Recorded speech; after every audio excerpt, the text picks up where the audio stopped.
বাচ্চাদের স্কুল কলেজের টিফিন, অফিসের লাঞ্চ বক্স কিংবা ব্রেকফাস্ট ডিনারে রোজ একঘেয়ে রুটি তরকারি কিংবা পরোটা খেতে ভালো না লাগলে চটজলদি বানিয়ে নিতে পারো স্বাস্থ্যকর এই রেসিপি। এগুলো বানানোর জন্য বেলা বা আটা মাখারও কোনো ঝামেলা থাকে না, আর খেতে হয় ভীষণই টেস্টি, পেটও ভর্তি থাকে বেশ অনেকক্ষণ। দেখছো সিম্পল কুইজিন বাংলা, আমি আলেয়া শেয়ার করছি নতুন এই রেসিপি।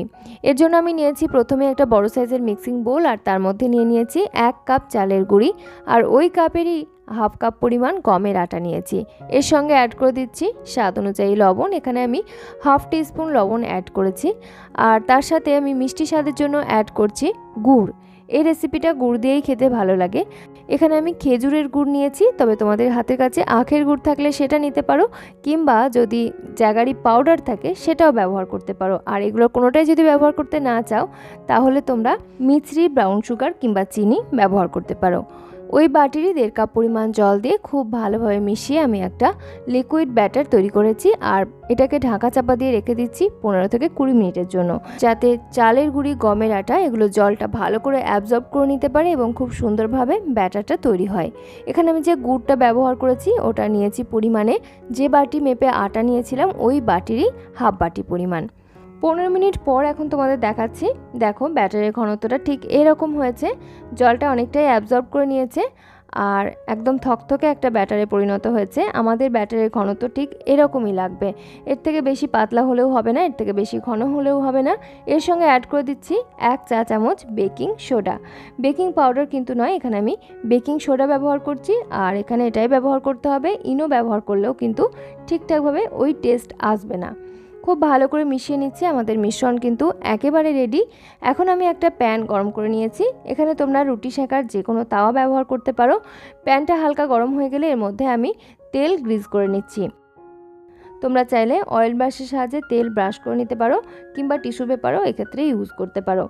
প্যান ভালো করে গরম হয়ে তেল ব্রাশ করে নেওয়ার পর এখন আমি ব্যাটারটা এভাবে অল্প অল্প করে দিয়ে নিচ্ছি। খুব বেশি বড় করে ব্যাটার দিচ্ছি না, আর খুব বেশি পাতলা হলেও পিঠাটা খেতে ভালো লাগে না। মোটামুটি একটা এরকম একটু মোটা ধরনের হবে, এটাই ভালো লাগে, একটু নরম নরম স্পঞ্জি ভাব থাকে। যেহেতু আমরা বেকিং সোডা ব্যবহার করেছি তাই এর মধ্যে বাবলস আসতে শুরু করেছে। ফ্লেমটা এই পর্যায়ে রাখবে তোমরা একদম মিডিয়ামে। ফ্লেমটা বাড়ানোও চলবে না, কমানোও চলবে না, কারণ যেহেতু আমরা গুড় ব্যবহার করেছি ফ্লেম যদি বাড়ানো হয় তাহলে কিন্তু নিচের দিকে ধরে যাওয়ার চান্সটা খুব বেশি থাকে।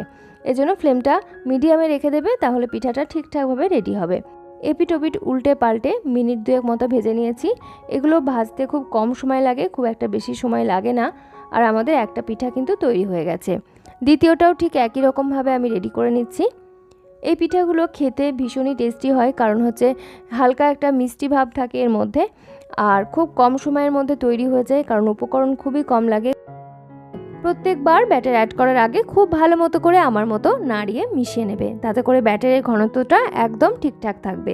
না হলে অনেক সময় দেখা যায় নিচের দিকে সলিড উপকরণগুলো চলে যায় আর লিকুইড ভাবটা উপরের দিকে চলে আসে, আর তাতে করে ব্যাটারের ঘনত্ব একদমই ঠিকঠাক থাকে না এবং পিঠাগুলোও জলজলের মতো হয়, খুব একটা ভালো ফোলে না।